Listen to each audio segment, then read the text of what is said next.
Assalamualaikum warahmatullahi wabarakatuh. Selamat siang, selamat sore, selamat malam Pak Ritma, selaku dosen dari komunikasi organisasi. Perkenalkan, nama saya Cinta Komala, jurusan ilmu komunikasi. Kali ini saya akan mengidentifikasi sebuah studi kasus dari tugas sesi 6.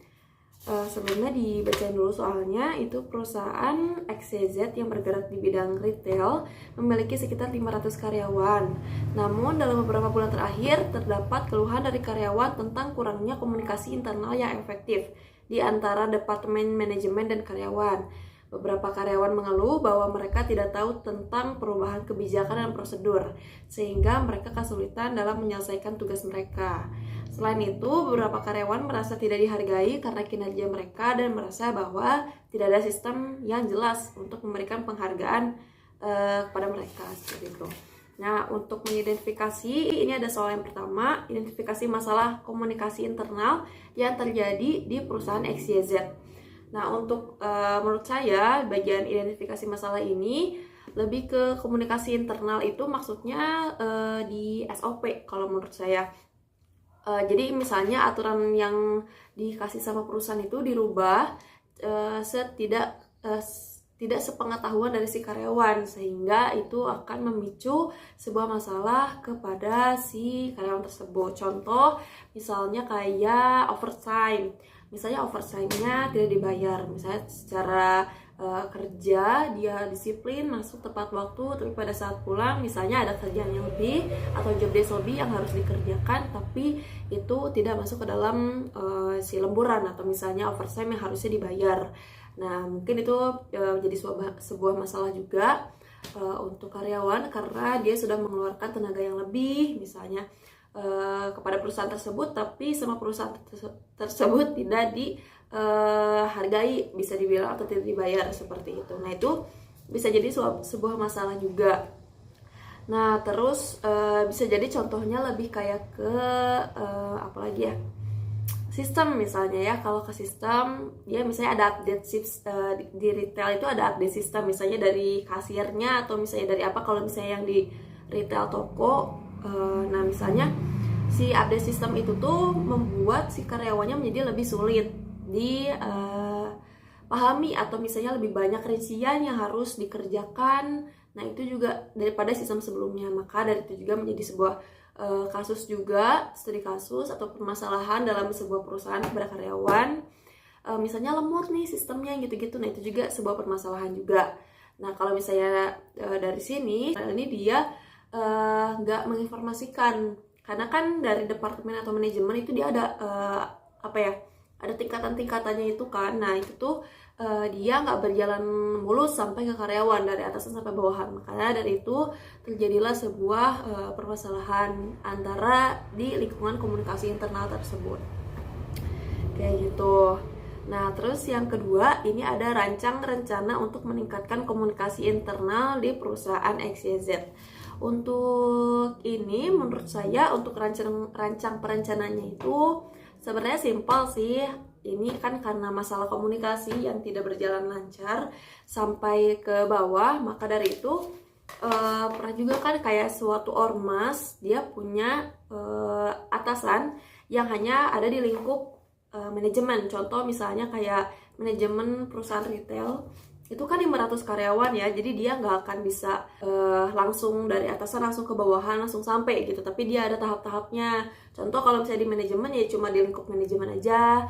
Nah, harus ya dari manajemen ke karyawan, dan karyawan itu nggak cuma karyawan doang gitu, pasti kan karyawan itu dia mencangkup ada staff, ada kayak tetap dan lain sebagainya yang bisa masuk ke atasan sama bawahan juga itu masuk. Jadi itu tuh harus berkomunikasi, jadi harus lancar gitu komunikasinya. Jadi misalnya dari manajemen itu harus secara detail menginformasikan kepada misalnya atasannya atau bawahan dari atau atasan dari si karyawan tersebut, agar si atasan tersebut bisa menginformasikan lebih lengkap ke si bawahannya atau misalnya karyawan seperti itu.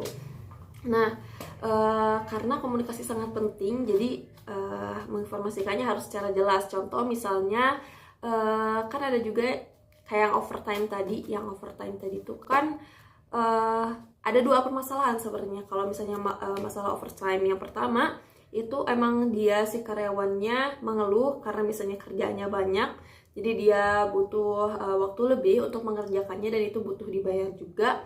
Atau memang yang kedua ini dia memang kerjanya lambat sehingga nggak adil juga ke apa sih, ke karyawan yang lainnya. Mungkin manajemen juga bisa berpikir kayak gitu, soalnya nggak adil juga kan, yang satu kerjanya cepat dia pulang bisa cepet, terus dia tapi nggak dapat si lemburan, sedangkan yang kerjanya lambat dia dapat lemburan kayak gitu.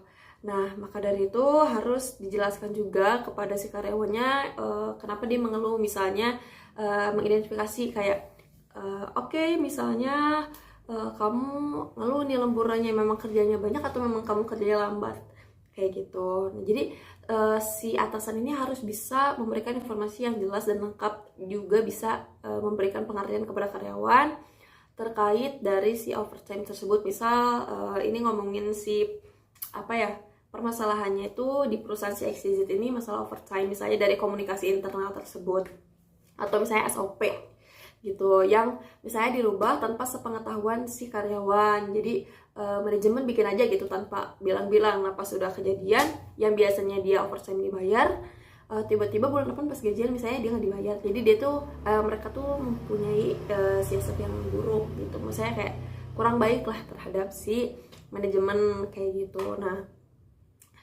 itu sih kalau menurut saya yang rancang perencanaan. Jadi lebih ke komunikasi lagi sih, balik lagi itu lebih kayak ke manajemen turun-turunnya itu harus terstruktur dan dengan baik gitu. Terus udah gitu ini ada yang terakhir, berikan rekomendasi untuk meningkatkan sistem penghargaan dan pengakuan karyawan di perusahaan XYZ. Nah, untuk rekomendasi peningkatan ini masuk juga ke dalam kerjaan saya sekarang, itu meningkatkan si karyawannya itu menghargai, jadi dihargain gitu si kinerja si karyawannya. Contoh misalnya kalau di retail di 500 itu biasanya kan lebih kayak ke sales ya, jadi antara jual beli gitu kalau retail. Nah, si jual beli retail ini tuh dihargai siapa yang top salesnya, misalnya contoh 1, 2, 3 top sales. Nah, top sales ini dihargai, dia dikasih hadiah. Misalnya kalau di perusahaan saya itu kalau di di tempat saya bekerja itu dikasih penghargaan secara bulanan kayak monthly gitu, bulanan top sales 1, 2, 3. Terus juga dapat sertifikatnya itu yang dimana dia bisa pakai kalau misalnya dia resign atau misalnya udah nggak bekerja di perusahaan tersebut, itu bisa menjadi sebuah nilai plus juga karena dia pernah masuk top sales gitu. Jadi ada buktinya kayak gitu, dan itu juga bisa menjadi salah satu negosiasi dalam penggajian di kerjaan yang selanjutnya. Terus sama apalagi ya, hadiahnya berupa barang. Saya lagi butuh apa, pengennya kalau saya di retail itu misalnya barang yang ada di retail saya tinggal ambil aja tanpa bayar kayak gitu.